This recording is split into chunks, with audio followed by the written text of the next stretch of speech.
Homefront is a first-person shooter. It's set in the year 2027, and it's amidst an experience that the player gets of occupied America. And that's really the genesis of this game. We wanted to build this world of what would it actually be like if America was occupied, and allowing the player to experience it not only from a combat standpoint, but also from the human emotional depth standpoint, and really sort of fighting for things that are really personal and important to the average civilian. And it's civilians turned freedom fighters, and working to do what they can against this occupying enemy. The character in the game is, his name is actually Robert Jacobs. He's a former Marine pilot with a little bit of combat experience. But he's trying to be recruited by both the Resistance and the KPA. And the game opens with a kind of interrogation scene, and you getting pulled out by the KPA, and eventually the Resistance comes in and rescues you from that. And your piloting skills will eventually tie into the campaign as it goes along. The overall objective is to capture some jet fuel, which has become pretty scarce and precious, and in Colorado, and get it to San Francisco, where you meet up with these sort of fractured remnants of the U.S. military. And your piloting skills become pretty important in that whole plan. So in the single player, you'll be flying a helicopter later in the campaign.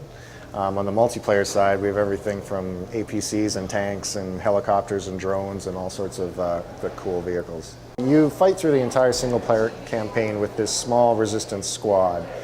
It's part of a sort of a little bit of a larger cell that exists in Montrose, and they're living hidden amongst these abandoned suburbs that they've kind of fallen into decay as America has fallen into decay and the energy crisis and occupation have set in.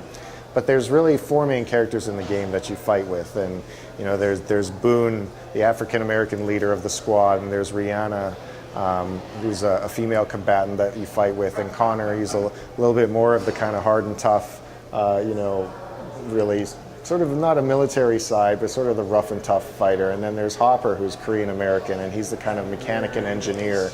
And he's the keeper of one of the sort of weapons that the Resistance was able to acquire, this Goliath unmanned combat vehicle. So each Resistance member has their own personality, and they all have different dynamics as they interact with each other. And they're all sort of civilians turned freedom fighters. So things are going to go wrong, and they're not always going to agree. And we feel that sort of human character side of it is going to be a pretty fresh experience in Homefront. A lot of the weapons are shared in terms of the assault rifles and hand weapons and so on, but in single player you play with this drone, this large drone called Goliath. It's an autonomous combat vehicle. He paths on his own. He's got pseudo-intelligence, and you feed him targets to his rocket systems, and that's kind of unique to single player right now. On the multiplayer side, the sort of smaller remote control drones is what you control there. So there's definitely some different gameplay elements, with future weapons and future technology that's reflected in single player and different in multiplayer. In single player, there's not a lot of differences on the PC side of it. You'll be able to run the game at a higher resolution, for example, and really get some great frame rates with the right card. On the multiplayer side, though, we are adding a lot of PC-specific features, really, clan and tournament stuff and things that the PC community really wants. And we have a long background making, games like Battlefield 2 we've worked on, and the Desert Combat mod was kind of the history of the studio.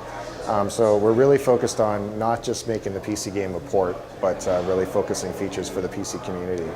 I guess I should also say that dedicated servers are going to be on all three platforms, so we're very excited about that. So with dedicated servers, we're hosting servers that are going to be high-end machines and allow 32 players to play in the match at once, and really reduce the kind of lag and latency that you might get on an Xbox or a sort of low-end PC server. So we'll be able to host multiple instances on our servers and really get the sort of premier gaming experience that's possible with hosting the games on high-end machines.